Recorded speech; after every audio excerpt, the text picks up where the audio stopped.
Indian opinion ସମ୍ବାଦପତ୍ର କିଏ ପ୍ରକାଶ କରିଥିଲେ? ଏ. ରବୀନ୍ଦ୍ରନାଥ, ବି. ଗାନ୍ଧିଜୀ, ସି. ସୁଭାଷ ଚନ୍ଦ୍ର ବୋଷ, ଡି. ବଲ୍ଲଭ ଭାଇ ପଟେଲ। ଉତ୍ତର ହେଉଛି ବି. ଗାନ୍ଧିଜୀ। ଗାନ୍ଧିଜୀ କେବେ ଭାରତକୁ ଫେରିଲେ? ଏ. 1913, ବି. 1915, ସି. 1916, ଡି. 1917। ଉତ୍ତର ହେଉଛି ବି. 1915। ଗାନ୍ଧିଜୀଙ୍କୁ ମହାତ୍ମା ଆଖ୍ୟା କିଏ ଦେଇଥିଲେ? ଏ. ସୁଭାଷ ଚନ୍ଦ୍ର ବୋଷ, ବି. ବଲ୍ଲଭ ଭାଇ ପଟେଲ, ସି. ରବୀନ୍ଦ୍ରନାଥ ଠାକୁର, ଡି. ବିପିନ ଚନ୍ଦ୍ର ପାଲ। ଉତ୍ତର ହେଉଛି ସି. ରବୀନ୍ଦ୍ରନାଥ ଠାକୁର। ଭାରତରେ ଗାନ୍ଧିଜୀଙ୍କ ଦ୍ୱାରା ସଂଗଠିତ ପ୍ରଥମ ଆନ୍ଦୋଳନ କ'ଣ? ଏ. ଖେଡ଼ା ଆନ୍ଦୋଳନ, ବି. ଚମ୍ପାରଣ ଆନ୍ଦୋଳନ, ସି. ଆଇନ ଅମାନ୍ୟ ଆନ୍ଦୋଳନ, ଡି. ଅସହଯୋଗ ଆନ୍ଦୋଳନ। ଉତ୍ତର ହେଉଛି ବି. ଚମ୍ପାରଣ ଆନ୍ଦୋଳନ। କାହାର ନିମନ୍ତ୍ରଣ କ୍ରମେ ଗାନ୍ଧିଜୀ ଚମ୍ପାରଣ ଯାଇଥିଲେ?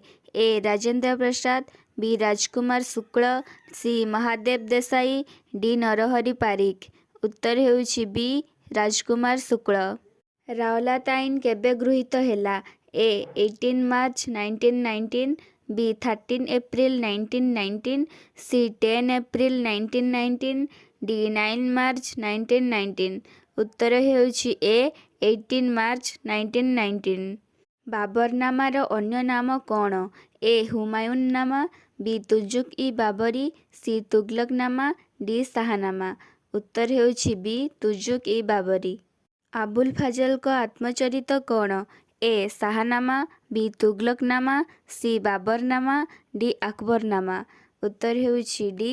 ଆକବରନାମା। ବାବରଙ୍କ ଆତ୍ମଚରିତ କ'ଣ? ଏ. ଶାହନାମା, ବି. ତୁଗଲକନାମା, ସି. ବାବରନାମା, ଡି. ଆକବରନାମା। ଉତ୍ତର ହେଉଛି ସି. ବାବରନାମା। ତୁଗଲକନାମା କାହାଙ୍କ ଦ୍ୱାରା ରଚିତ ହୋଇଥିଲା? ଏ. ଫିରଦୌସି, ବି. ଆବୁଲ ଫାଜଲ, ସି. ଅମୀର ଖୁସରୁ, ଡି. ଇନାୟତ ଖାଁ। ଉତ୍ତର ହେଉଛି ସି. ଅମୀର ଖୁସରୁ।